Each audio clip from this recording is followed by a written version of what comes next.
here we go. Let's do it to it, man. We're going to go down to wide receivers. And once again, I like to use my 3-year formula, especially for like, the quarterbacks, the receivers, the tight ends, because there's just a model of consistency there. But I got a question for y'all. Sure. Name the only wide receiver that has been in the top 10 the last 3 years. Devontae Adams. Yours? I don't even have notes. Devontae Adams. Yeah. He is the only one that has been in the top 10 the last 3 years, except for Chase. Hold on. Except for Mike Evans? Tyreek Hill. Oh, yeah. I feel dumb now. I feel dumb now. I thought I was going to try to trick y'all with all that. No, Tyreek Hill and Devontae Adams are the only two that have been in the top 10 the last 3 years. They have just been studs, and so, they're going to fall into your top 5 for you.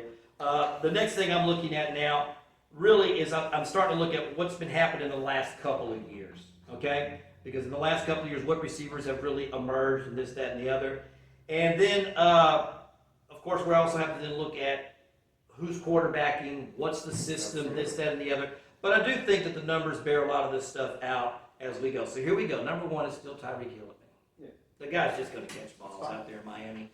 I mean, he is their best offensive weapon, and they're going to use him. And not only that, the scary thing about Tyreek is the fact that he's going to catch a lot of touchdowns.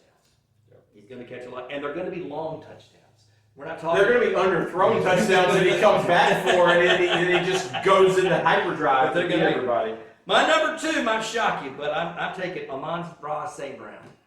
I really think that I think that the Lyons are the best team in the league this year, and I do think that the passing game is just only getting stronger each and every year, and I just feel like this could be we really see Brown blow up. Hey, you're doubling down on your Super Bowl pick like I am. That's all you can do, man. Okay.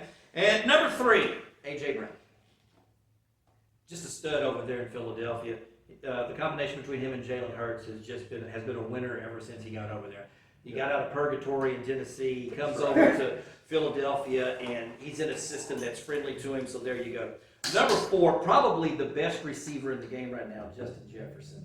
The only reason why I've got him ranked lower is because of quarterback, and not to mention that he's got basically he's got a sidekick that's going to catch a lot of balls too.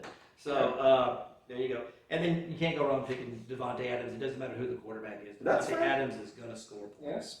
So there you go. That's my top 5. Brendan, take it away. All right. Number 1 is Tyreek Hill. You use draft day. I think he's kind of in the same category as McCaffrey at this point. If he's there and you're picking and he's breathing, you're taking him. Right. It's kind of at that point. Number 2, I got Jamar Chase. I'm kind of going on this bandwagon with Burrow with you, and I think he is going to force feed him. We've seen it that rookie year. And so I've got him coming in number 2. Number 3, I got CeeDee Lamb. I think he will be a Dallas Cowboy. The Cowboys always find a way to have drama. A week before the season, they all come together and kumbaya, and they all show up. It's the reason why I left him off my list. I really don't think he's going to be there, and I think that putting him on a different team in a different system takes him out of the top 5. If he's not on Dallas, I could see that, but they're going to find a way. They might find a way. Jerry Jones was talking the other night like, we're going to miss, we miss him, so we'll see. Mm-hmm. All right. You ready for this one, Kelly? I'm sure I am. Garrett Wilson. Garrett Wilson. Aaron Rodgers, for all those years in Green Bay, it was Devontae Adams. Devontae Adams. So all those years, he was up there. That's the only guy he's thrown to. We know Aaron Rodgers likes that. The guy's a stud. And so I've got him falling in there simply because Aaron Rodgers is going to pick one guy. We know that. That's going to be his guy. And I think just the volume, he's going to get force-fed into that top. And then I got Justin Jefferson. I kind of agree with you. I think he's a great player. And so really, no matter who's throwing the ball to him, he's going to get his numbers. I think McConnell realizes that too. It's like, look, Kevin McConnell is one of the best coaches in the NFL. Mm-hmm. All right, and he gets the ball to his playmakers. If there's anything, if you haven't noticed in here in the last couple of years since he's been the head coach, You know, that's why I'm thinking, Aaron Jones is gonna have such a good year over there in Minnesota, because he's gonna put the ball in the playmaker's hands. Well, and the good thing about Jefferson is, because I watched him in college, I'm a very big LSU fan. He would take slants to the house, curl routes to the house, not just go routes. So even with a young quarterback, or even Sam Darnold, a 5-yard slant that a guy that could take to the house. Both of them actually look pretty good in the preseason, both Sam Darnold and J.J. So when you got a guy that can just do that, the quarterback, it helps to have a great one. But if you take a slant to the house, come on. Absolutely. All right. What you got, Mr. Clint? So I previous episode I said the Eagles and the Bengals were my Super Bowl picks. I just told you my MVP's Joe Burrow. Your MVP's got to have a top wide receiver. It's Jamar Chase this year. He will be the number one. I'd be curious to look back at how many times the number one drafted at a position actually finishes at the number one. Chase, I think, depending on your draft, he's anywhere from that 3 to 5. But I think this year, like I said, my MVP quarterback is going to have a stud wide receiver. 2, Tyreek Hill. I can't disagree with y'all that when he's on the field, just throw him the ball. Even if you're not going to make it to him, he'll make it a comeback route, and then he'll turn on the Jets. He'll get out of there. Miami is still going to be explosive. Waddle, I think, will be a little bit healthier this year, and they may take some more coverage away from Tyreek Hill. And then you've got Devon Achane coming out of the backfield. Yep. All the more reason Hill is going to continue to get the ball. And I think those two are the only two this year I would say I could see chasing the 2,000 yards. I think both of them have a legit. Tyreek Hill would have done it last year had he not gotten hurt. So I think you can see that. My number 3 is A.J. Brown.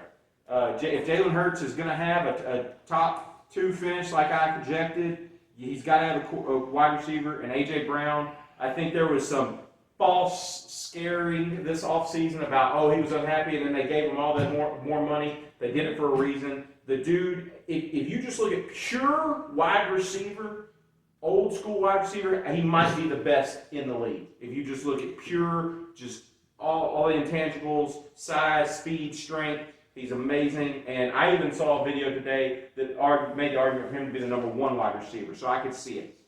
I've got a little asterisk I want to put here. So this is my number 4, but this is only pending something. I'm assuming Brandon Ayuk gets traded. And if he does, Debo to the moon. Really? I've got Debo as my number 4 wide receiver if Brandon Ayuk gets traded. Because you look back a few years ago when Kupp had his number 1 finish, what's crazy, Debo was the number 2 that year. If you had put Debo against any of the 5 previous seasons, he would have been the number 1 receiver. It's just that Kupp had his magical one. Like I said, so that's a little asterisk there. I'm kind of pinning it, but I do expect it to happen. And then my number 5 right now is Amon-Ra St. Brown. I agree. He's the model of consistency there in Detroit.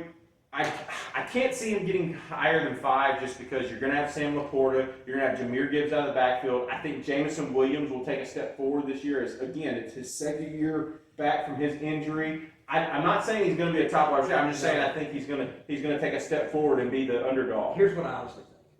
I think the Lions could be the first team that averages over 35 points a game.